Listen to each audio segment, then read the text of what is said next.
tambula n'omulembe tokkiriza kubeera mu kifo kiwubaavu anti ng'ebisenge bikalu amakaago oba omulimu gujja bye bifo gy'olowooleza ebikuzimba. Teekamu ebifaananyi ebya Zion Arts ebiswiringa emmeeme ne mayindi yo mwattu olowooze bulungi. Olwo nno n'abakukyalidde banyumirwe olw'obulungi bw'ekifo. Weefunire art pieces okuva mu Zion Arts ez'enjawulo. Balina abstract art pieces, textured abstract art pieces, jeweled resin art pieces, 3D wall art pieces, balina n'ebyoleka obutonde, wall clock art pieces, n'ebirala bingi. Basangibwa Najjana Nkumbi opposite Kenji Supermarket oba bakwire ku namba zaabwe ez'essimu noti 759 noti 6 noti 8 emu noti oba noti 7 noti 5 7 6 7 39 beba Zion Arts.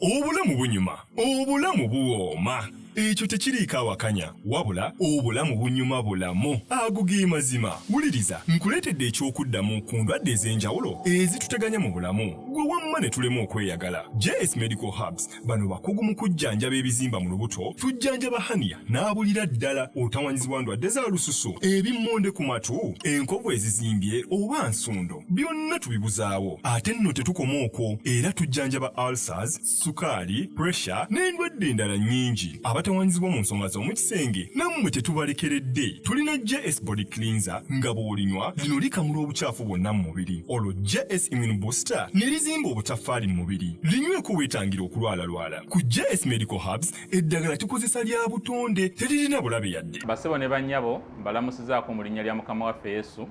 Yenze Musawo John Sewanyana wano ku JS Medical Hubs.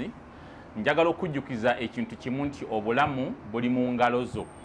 Byolya ku sowaani yo oba byonywa mu kikopo kyo bye bigenda okusalawo onaabeera mulamu oba onaabeera wandwadde. Tukuyita wano ku JS Medical Hubs tukujjanjaba endwadde. Jjukira nti ffe tujjanjaba ensibuko, tujjanjaba cause, tetujjanjaba symptoms. Tukuyita jangu ojjanjabwa endwadde yo wano ku JS Medical Hubs ojja kuwona mu linnya lya Yesu Kristo. Amina. Tusangibwa Nansana okumpi ne Nansana Business Center oba tufune ku simu zino wammanga noti 7 noti 6 367 362 oba noti 772 999 noti 29. JS Medical Hubs for health and skin solutions. Okay, atubaniriza mwenna alaiba Unique Media tubeebaza okubanga ku channel zonna ziri ku YouTube olonzeewo eno ate okulaba nga gy'olaba. Samikege mannya gange era tuba tuzze okulaba nga tusomesa eggwanga. Nabagamba Unique Media togenda kusangako content taweesa Mukama kitiibwa. Ebyo ebisigadde oba oyagala obbiraba osobola okgendako ewalala naye si wano. So buli ali wano nzikiriza nti ebya Katonda byoyagala okumanya. Yakutandika nga mbagamba nti tetulemerako nnyo kano njala kabawanga kalowoozo naddala mu by'emirimu. W'okola ekintu kimu emyaka 5 nga temuli kavaayo kiveeko genda okola ebirala. Osanga omwami abadde ku mulimu emyaka 10 ali mu kimu nti gujja kuleeta amagoba. W'okikola emyaka 5 ng'olaba tekizza magoba, kwata ekirala onoonye omukisago mu field endala. Kale JS munoonyeeko ali Nansana wajja kubeera nga atakolako. Oba oyinamu ebikutawaanya ng'omusajja oba ng'omukyala, oyinamu ulcers, oyinamu pressure bikutawaanya, gendayo ojja kubeera nga tojjanjabwa. Tusabe Katonda abeere ng'akonya. Nabagamba nti waliwo ebintu ebimu nga tonna kusaba Katonda. Yes, Katonda tumusaba. Naye waliwo ebintu ebimu ng'oweetaaga okujjanjaba then ne tusaba n'awonya. So munoonyeeko kweza ennamba z'olaba mu kalango ke ojja kubeera ng'ate oyambibwa. Then tulinayo Shitek Lubaga Road w'ogenda okumusanga. Byonna ebikwatagana ne computer, data, yabula, njagala website, njagala app, machine yange tekyateekako, tekya display nga byonna ojja kubeera ng'ate obifuna bulungi nnyo. Nyini ddala mukubire okweza ennamba. Abanoonyeeko ku mirimu gyabwe ate nekino nkyagala kibagamba gendayo ng'olina ka budget omusasule then olyoka omugambe mukama akuwa omukisa. Abantu bali mu bizinensi, ekyo ndowooza nakyo nkimaze. Leero tuli Kokonjeru sikyo? Tuli Kokonjeru gye twaze okuba nga tukolera omwami mupya kyana agenda ba yeyanjula. Tugenda kutambulira nnyo ku Revelations Katonda zazzaamu ez'enjawulo ezikwata ku diini, ezikwata ku mbeera za bulijjo okutwaliza wamu Katonda, message aziisa mu bantu ab'enjawulo. Ate oba oliawo ne boonyooma mwatera oyisiza.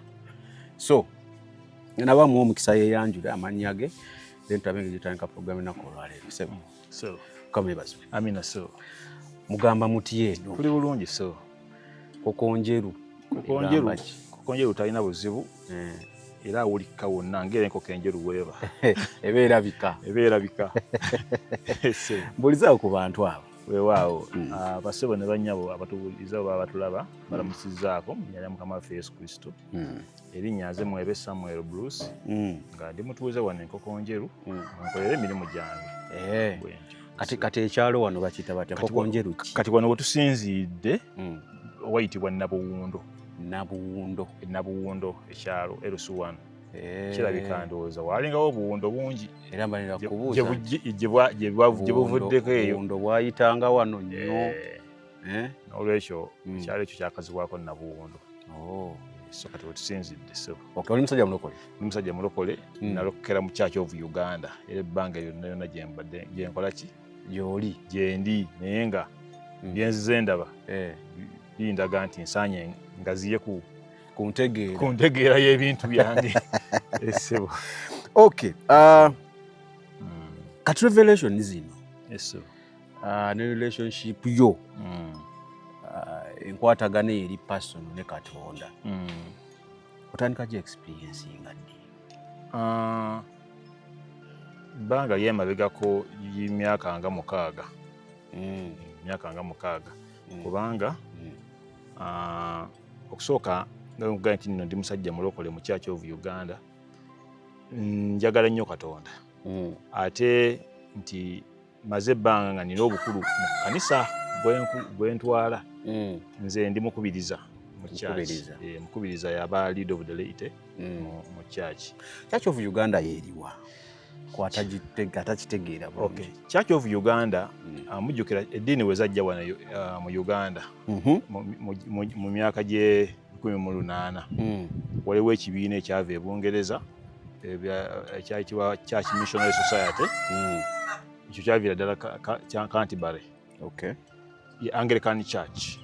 So nekibiina kino eky'Abakatuliki ekyava Bufalansa. Kyava Bufalansa? Si Roma? Kyava Bufalansa. Era abaguli abo kyova olaba amannya gaabwe era tebaava Roma butereevu okujja Uganda. Baava Bufalansa. Tebajja wano. Ky'Abakatuliki. Kakati Church of Uganda nti olwokuba yali Church of England ate nga be bafuzi b'amatwala abaatufuga wano bwe bajja wano Uganda bwe mala okuteekebwawo neba Church of Uganda naye nga eri wansi wa Anglican Church ey'Ebungereza. So oli mu Church of Uganda ng'olina n'obukulu. Obadde okyannyonnyola nga sinnaba kukuluma kirimi. So nti kati mbadde mukulembeze era nkyali mu Church of Uganda nti nze mukubiriza w'Abakristaayo kanisa gye nsabiramu ey'Emulagye. Enkokonjeru Mulagye kyalo kyekiriko obusumba obw'Abakristaayo Enkokonjeru. Kuba tulina wano Abakatuliki bo balina nabo obusumba bwabwe wano bwo buyitibwa Nkokonjeru. Kati olwokuba biri mu kitundu kyekimu nga tebusobola kubonna kuyitibwa Nkokonjeru. Kati kiri eky'Omulagye okuli obusumba bw'Abakristaayo bw'Emulagye. Kati ye kanisa gye mpeerezaamu bagita St. Mark Uganda Mulagye. Kati otandika ddi olaba visions zino gye nzijukira obulungi nagiraba mu 2021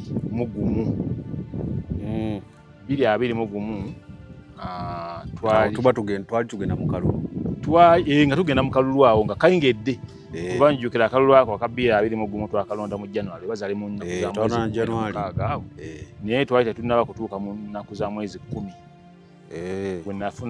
nenfuna vision eyo ey'ebyobufuzi. Akalulu ako kalimu embeera nti nno kalimu covid kati campaign tezakubibwa nnyo nga bwe zitera okubeera naye emisana nga sinafuna vision twalina emboozi twali tunyumyamuuko ne bannange kati njukirako omwami omu bamuyita Sennungi abeera Mulajjaaweera yaŋŋamba ebigambo bino. Omanyi ebiseera ebyo nali nkola mu byokulonda nga nze nkulira ebyokulonda mu kitundu kino eby'electoral commission gwe yali akulira mwana kikoze okumala ebbanga nga nze ntwala ebyokulonda mu kitundu kino. Kati tuba tunyumya omwami n'aŋŋamba nti omanyi ffe abakola mu bitongole ebyo batubbiikiriza ne batowooza nti ffe tubba obululu so ng'oluusi ebiseera ebisinga kuba mwaba bulinako obuvunaanyizibwa ebiseera ebisinga tukola omulimu gwaffe ffe ne tujjako engalo kati ebisigadde bakama baffe ne babikola ki ne babyongerayo. So twali tunyumya nga tuli mu ngeri ya lwali omwami oyo ŋŋamba nti kano akalulu ne bwe munaakabba mugenda kusena busenyi ku jjengo kubanga kangi kunze ate nga tukabbiraani nti ati nga mukabbira muzeeyi mukabbira muzeeyi nga mutera okukola kubanga Bobi Wine kano kaalina kaki kangi nnyo ne bwe munaaba mukabbye teri kigenda kukyusa konze lwakuba nti okireese bubi gamba nti ne bwe banaaba bakabbye naye ate wonteekamu nange nti nze naaba nkabbye oba oyogedde bubi kuba omanyi otya obanga nange gwe mpagira ne mugamba nti nno kwa akalulu siyinza kugamba saawa zino nti nno kakoze eki nti gundi yagenda okukawangula olw'ensonga forces nnyingi zireetera omuntu okukola ki okuwangula ne mugamba nti eyo n'embeera eya security osobola okukawangula nga okafuna nga kangi naye n'otafuna busobozi bukakuuma era omulala n'akakola ki era baŋŋamba nti bukyukira nnyo mu kuba omulala n'akawangula kugenda ku disitulikiti awo n'aŋŋamba nti ne limu n'akola mutya kanako kaawedde kati ne tukireka awo bwe tutyo buli omu nadda ewuwe ekiro ekyo kyennyini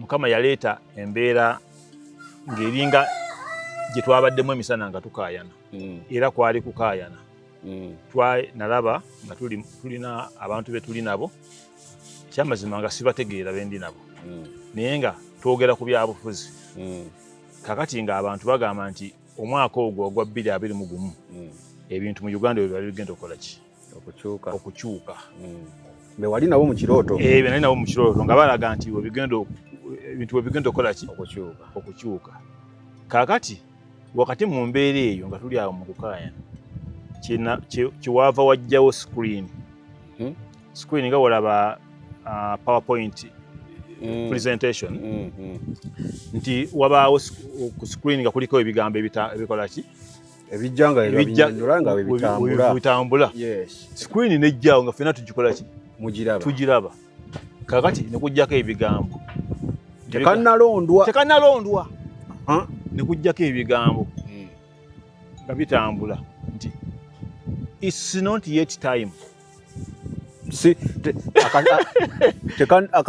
akalulu tekanaba kulondebwa naye ng'ebigambo bigamba it is not yet time si ke kaseera kakati ekigambo ekyo bwe kyavaako nga kitambula ne kiggwerayo Mukama n'aleeta emyaka 3 ne gijja nga gigoberagana era emyaka 3 omwaka ogwasooka gwali 1966 1966 ogwo omwaka negukola ki neguyitawo naleeta omwaka ogwokubiri 1986 1986 ogwo negikola ki neguyitawo ogwasembayo naleeta ku screen netulaba 2026 ogwo omwaka ne guyitawo ne gukola ki ne gugenda wansi n'atakawo that's the right time. Kati kyemmanyi wava mu kirooto. Yes.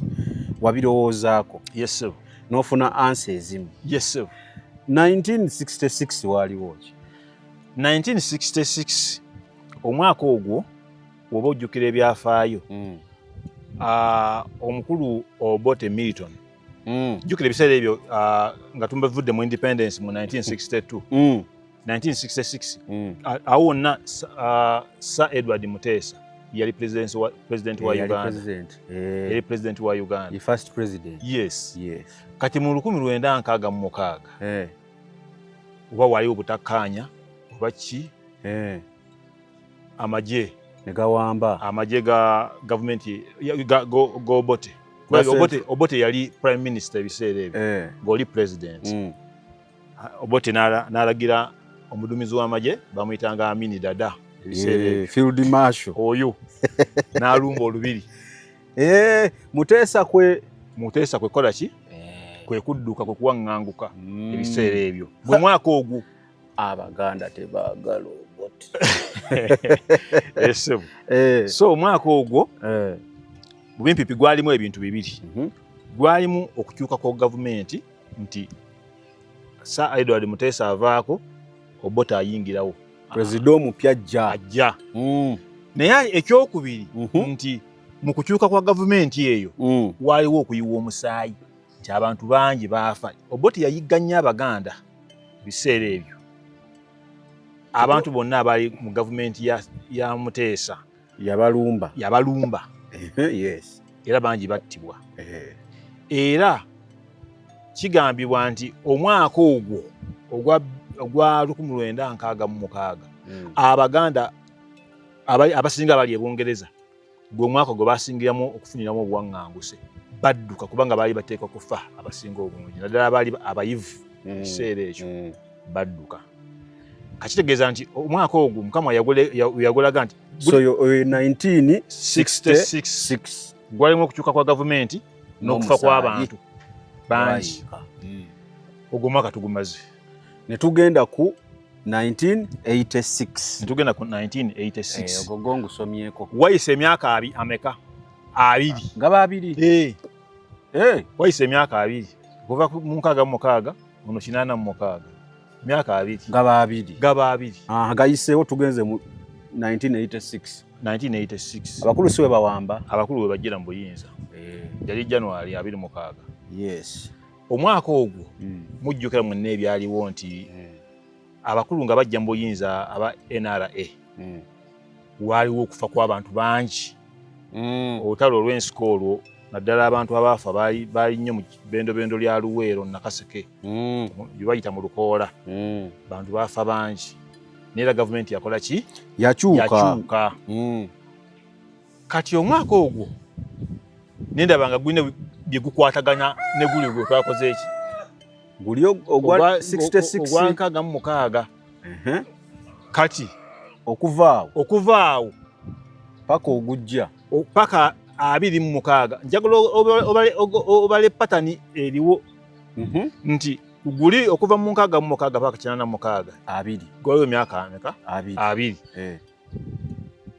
Awo Mukama yakubisaamu emirundi egyo 2 nti okuva ku 86 paka ku 2026 waliwo emyaka 40 gabaana.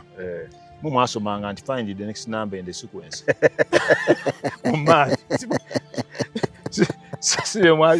Babitusomesanga. Eyo pattern ogiraba nti nno etegeerekeka. Yes. Naye gyonna myaka girimu 6. 66. Yes. Emyaka gyonna girimu 6. 96, 26. So kati 26 ono tetunamba kumanya biki binaabaawo nnyo naye okusinziira ku kitulagiddwa emabega kikuleetera okulowooza n'okwefumiintiriza oba oli awo biki ebiyinza okulabikira mu mwaka ogwo. So ebyo byolaba, ebyo byendaba mu kirooto mukwolesebwa after ng'emisana mwabadde ne argument. Emisana twabadde ne argument. Ekirooto kino okifuna 2021 before elections. Kale era bwe nakifuna bwentyo nze mu mutima gwange nenfuna conviction nemmanya nti kati byonna kakibe ki 2021 tubagenda kuba era wekyali era byonna ebyagenda mu maaso nga ndaba bikakasa ekyo kyenakola ki kyenalagibwa.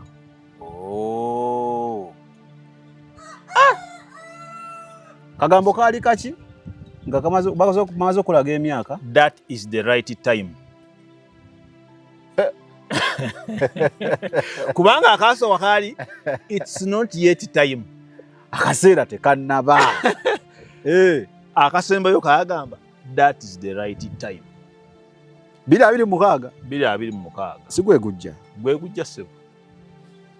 Kale nembirekera Katonda ebinaabaawo n'ebitaabeewo naawe omusajja ali mu kutugamba Katonda byeyamulaga. Ate Abaganda balina enjogera egamba nti omubisi taba mussi. N'olwekyo nze bino byenjogera si bibyo, si byange, nange bandagabirage oyogera byewalaba era sibirinaako mbeera yonna nti nembivunaanyizibwako. Wabula njagadde kubigabana ne bantu bannange bakole ki babimanye. Wabula ebigambo ebyo byabeerawo olw'omulimu gwe mbadde nkola ogw'ebyokulondesa nalayira mu mutima gwange nti kati nange kangukomya omwaka ogwo. Lwaki? Ogwa 2021. Lwaki? 2026 sijja kwetabamu. Lwaki? Kubanga nafuna okutya mu mutima nti tewabanga bino ebyaliwo mu myaka giri bigenda okumala bibeewo mu mwaka guno ogwa 2026 nange bintwayiremu. Tewalaga butiitiizi? Si butiitiizi. Kubanga wasulawo omulimu. Nasulawo omulimu naye omulimu ogwo nagusuulawo nga sikakiddwa wabula nga Mukama yaŋŋambye nti gusuulewo. Mukama era yagamba gusuulewo. Mu byamaze okundaga kiraga bulazi nti embeera eyinza okuddirira n'otya nange eyinza okuntwaliramu konza n'odduka. Omulimu gwe nali nkola nga gukwatagana butereevu n'ebyobufuzi bigenda okubaawo. Badde mmanyi wandibaddeyo n'osigalayo okutuukiriza Mukama kye yakulaga. Mukama alina okubanga okirabeko. Mukama ateeka kubanga njagala nnyo Kivola yakindaga naga kati okusalawo kube gy'oli osigalayo oba nedda. After kalulu n'osiibula nensiibula kasama emirimu gyaffe gyaggwa nensiibula kuno bampita nkole renewal nenkola ki ngamba yaba nange kyemperezaako kimala kabannanga balaba bafune muki omukisa. Tobagamba nsonga? Sabagamba nsonga eyo nga bayinza obutagitegeera bulungi. Bandigeyogeragozza konzo wa kandi ku ndala kasi emikisa gikyaliwo w'ensolo okujja ku ssente endala. Asamikege manya gange tuli ku Unique Media ali ku kamera mulala Roland mulwaddemu. Ensobi zonna z'olaba atukutte yaliwo sijja mwogera. Okitegedde? Roland yalwaddemu naye nga ajja kubeera katusabe Katonda. Josam abokala ku bintu bya kutunda mayumba, kutunda mataka mu bitundu by'eggwanga byonna. Olina ettaka ly'oyagala mayinako oyo okulira abaana abali e Bulaaya eyo. Simanya akoze ssente zazisindise musima kugula ttaka ne bamubba. So Josam ajja kubeera nga ate akuyambako bulungi nnyo ddala alina nsanaawo abeera ng'omunoonyaako niwe oba oyagala nnyumba za kupangisa, oyagala nnyumba kugula nnyumba ziwedde, oyagala ttaka lya kyapa, oyagala lya ndagaano ne wakyali abagula ery'endagaano. Oyagala lya ndagaano, oyagala ddene, oyagala ttono, banoonyeeko ku namba 0748953361 0748953361 ojja kubeera nga ate oyambibwa nyonyini ddala. Then tulina Rolsa, eyo kampani ya Roland yakola keeki. Munoonyeeko olina omukolo gwonna keeki bakolera eziwooma naye n'obeera ng'olina keeki z'otuliisizza ku mukolo ntuvaayo ng'embuto zituluma tebiwooma kubira Roland ajja kubeera ng'ate akolako bulungi keeki eza dizayini zonna ku mukolo gwonna ojja kubeera ng'ate oyambibwa. Then tulina Zion Arts bali najja nankumbi otuka ku Kenjoy around yaho obanoonyako namba ziri mu kalanga koolabye banoonyeeko bo kye bakola balina art pieces ennungi the abstract art pieces balina zi wall clocks ennungi babe nga badesigninga ennyumba yo oba ofiisi yo okusinza ku kintu kyonna ky'oyina banoonyeeko ojja kubeera ng'ate ofunira ddala ky'oyagalira ddala bateesa naawe bintu bya kuteesa embeera y'eggwanga gye tulimu financially buli omu agimanyi banoonyeeko n'akasente k'olina ojja kubeera ng'ate ofuna ky'oyagala kale Mukulu Samuel Mukulu Samuel wanyiso olwo osooka okufuna revelation eyo esooka ku byobufuzi yes. Naye waliwo gye nasooka okufuna mu 2018 eyo yali ekwata ku bulamu bwange naye yo naguno gujwa ekyannemye okutegeera obulungi okutaputa sooka ogitugambe gye bagambe sooka ogitugambe nga ye wagiraba abatulabe eyo banaatuyambako gitaputa tomanya okay. Ng'oyagala okumanya ebiriko tambula n'abaliko enzige ebuuka na nzige olaba n'abazungu baakiraba nti birds of the same feather kati nno nkuleetedde banywanyi bo mu nsonga zonna ezikwata ne tekinologiya Yoshitech Services bw'ova ku bano ogenda kuwanga tto Yoshitech Services be baliko oyagala kukuzimbira website oba application olina ekyakubulako mu sisitimu ya kompyuta yo bano babinoonya ne babikomyawo oba kyewandiise data recovery tebakoma okwo Yoshitech Services era bakuyamba okulaba ng'olina obukuumi ku bibanja bye ebya intaneti kiyite cyber security services era nga bakanika ne computers bano nakugambye bannakinku mu tekinologi era nawe ayagala okwebuuza ku kintu kyonna ekikwatagana ne tekinologiya tukwaniriza oyagala cloud services network services oba software development naawe beekwate basangibwa Rubaga Road opposite Barbados Hotel okuliraana Trinity Christian Church bakubireko ku noti 7 noti 5 519 715 oba noti 787 996 667 Yoshitech Services empowered by innovation. Kati mu mwaka ogwo 2018 twali tulina we tuli tulina project gye twali tusabye mu private sector foundation tulinayo proposals twawandiikayo eyo tulina ekitongole kyaffe wano kyetukolamu emirimu egy'enjawulo gikola mu community okuyambako ku bantu okubeera obulungi kati mu mwaka ogwo nayinawo abantu be nali nkola nabo emirimu egy'enjawulo naye nga tulinamu okusoomoozebwa era abantu abategeeza mukita kijingi ebikono ebikono biri buli wamu kati Mukama yandaga mu kirooto nga tuli abantu basatu naye abantu abo basatu ffenna twali tusabye mu private sector foundation eyo naye nga waliwo omu ku bo gwe nali ndaba agezaako okuteekayo ekikono kati Mukama wandaga yandeetera abantu basatu bwaleeta abo abantu basatu twali abantu basatu nze omwami omu n'omukyala omu ng'ani olwo ateekayo ekikono omwami yali mwami si mukyala yali mwami nga nina nemumuyita abeera kojja wange kati ne mulaba mu kirooto Mukama amuleese bw'amuleeta baali babiri nze ndi wakusatu naye nga wetugenda waliwo agenda otuwa amabaasa ago nga galaga nti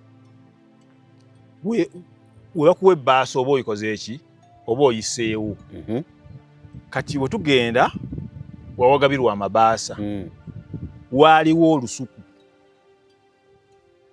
ennimiro naye nga lusuku kati nze nasooka okuweebwa ebbaasa ne bampa ebbaasa naye nga ebbaasa yakaki era nsibe Era zitera baza kaki.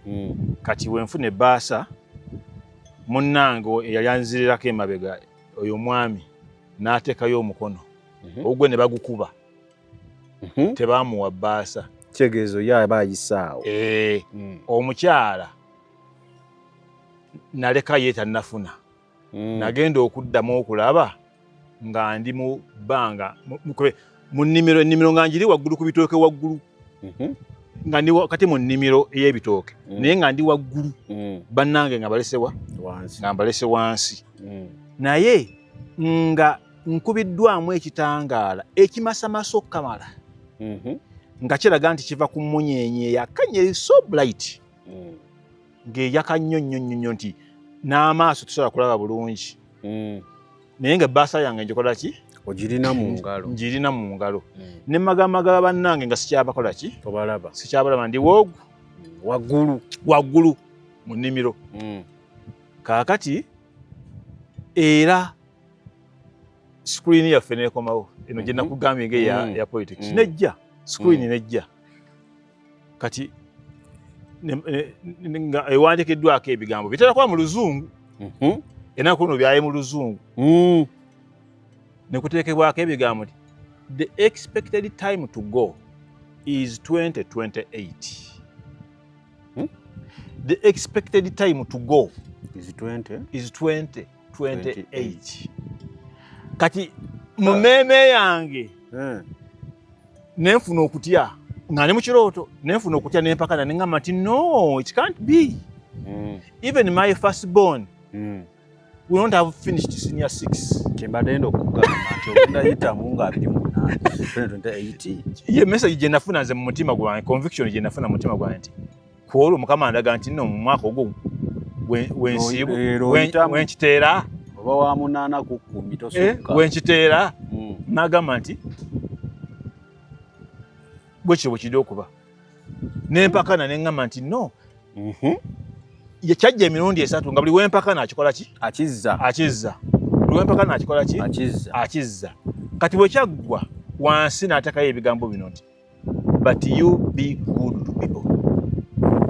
Beera mulungi eri abantu. Yes. Weyise bulungi. Era ssebo WhatsApp yange ye moto yange eriko. Ssebo najijja mu kirooto ekyo. Kaakati ekirooto ekyo bwe kiggwa kyansumbuwamu omutima ng'omuntu kubanga bwe nasisimuka era nakijjukira bulungi nga bwe kyakoze eki nga bwe kyabadde ngulaya ddala Mukama ng'alinga amaze okulaga oli wa 28 tosukka. Kaakati bwe nagenda nenkibulirako Reverend wange church n'agamba nti wewe omwoyo omubi ogutambulirako gusabire okole ki kuveewo era n'ansabira naye obujulizi obwo nabuwa mu kyaki kyewaloota kyenaloota naye tewakitegeera saakitegeera kuba kyatandika waliwo ebigabibwa ne balaga nti mbikoze eki obifunye bannange tebafunye n'olinyisibwa naye ate gye bitaggwera nga bakulaga ne bandaga tayimu tennatuuka naye 228. Yes. Ne baŋŋamba the expected time to go. Kakati kana to go kachu ke kamalamu ekibalo kakube enkichwe neŋŋamba nti Mukama ategese nti kwogwo nsibu era nange mu kirooto nawakana nga ne mwana wange omukulu ajja kuba nakumala senior 6 ku mwaka ogwo Mukama. That is too soon. Ekyo no kino nga bo statement wojogedde naye bwe najogera that is too soon nga bo okyogedde mu kirooto nakyogera bwe kityo linga yaliyo that is too soon. Yes. Naye gye nakoma okuwakana ne message ogikomyawo naye nga bijja kugundi ku screen bityo then wansi nagamba but you be good to people. Weyise bulungi era nfuba okweyisa obulungi alinga gamba naye tomanya weyise bulungi ayinza okunyongerayo ayinza okwongerayo emyaka. So message eyo naguno gujwa naye okuzzaayo nti eri bye twali tusabye nabifuna. Project twakoleka ki yo wagifuna yo nagifuna nga mu kirooto we wagiraba era nagifuna kano akatuggo ke kacha naye kati kano akayongeramu kekawayira akakyannumya omutwe nagwo n'ogujwa era nsaba mukama nemuganja mukama leka mbenga Ezekieri munnange okuba amavivi wazo tekisoboka onyongereyoko anti kati awo olina okuba by'omulaga Ezekiya oba olina kuba by'omulaga nti nakolera kino era nakola kino ze yakola kino kati kwe kweyisa obulungi ogira weeyisa bulungi tulabe ku 2028 but you be good to people era ekyo nkitambulirako nnyo ekyamazima ebintu bino bijja bibaawo byongera okuzimba enkolagana yange ne Katonda nina ebibuuzo byange byengenda obuuza naye nja bibuuza mu maaso eyo kambitegeke mu maaso awo asubire onampa ansa entuufu kati enkolagana yo ne Katonda ezimbibwa kubanga tasobola kujja nti olina nkolagana naye kituufu tekisoboka kituufu ate buli wajja oyinza okuba oluddewo otegeera kyagambye oyinza okuba okitegedde mangu mukama nga akuyambye oyinza okuba tobitaddeeko nnyo bwongo ng'abamu naye ye tekimugaana aba communicatinze butereevu it is either gwe oteekeyo omwoyo olabe ng'okola kyagambye oba omusabe nnyo okulaba nga oba tokitegedde otegeera naye ekyo ky'omukulu kuva 2018 nakifuna mu 2018 ekyo kyo kikyamulemye okutegeera guno ogujwa naye ndaba emyaka gyeyera olaba tonnakitegeera naye tusembeera 28 era by the way okuva we nakiraba naggwamu ensisi y'okufa mbadde nakubuuza nakkiriza mu mutima gwange nti mukama wabanga weyandaga ekyo nagamba nti okusooka natandika okukkiriza mu mutima gwange nti yagalagana nteekwa kukola ki olina okugenda oba ddi kati wabanga mukama andaze nti oba oli awo ng'oli wa 28 nze ndi wa 28 nsaanye neetegeke bulungi kwa munego ina n'omukisa omanyi lungi nsaanye neetegeke bulungi omwezi gwali gwakuna ennaku z'omwezi ezisajjukira naye gwali gwakuna mu 2018 so we tutuukiramu 2028 mu gw'omukaaga nteeka okuba nga yonnako byendabyeko nga nnya byendabye mukama ayinza okuba nga weekyenjawulo oba oli awo kyandaze kyantegekera naye nga kiribawo omwaka ogwo ekyo nakyo kisoboka nga kiribawo omwaka ogwo either waliwo Katonda kyakuteekedde 2028 nga kiribawo mu bbanga eryo omwezi gwakuna either yali akugamba weetegeke tugenda weetegeke tugenda so bannaye ekirolo kyekyo abakitegedde musobola otuyambako naye face of fire interpretation tulina bbiri ebyo by'owulidde oba ebyogeddwa mu episode eno si birowoozo bya Unique Media nga channel awamu n'abagikulira wabula birowoozo by'abantu ssekinnoomu mu kiti kyabwe.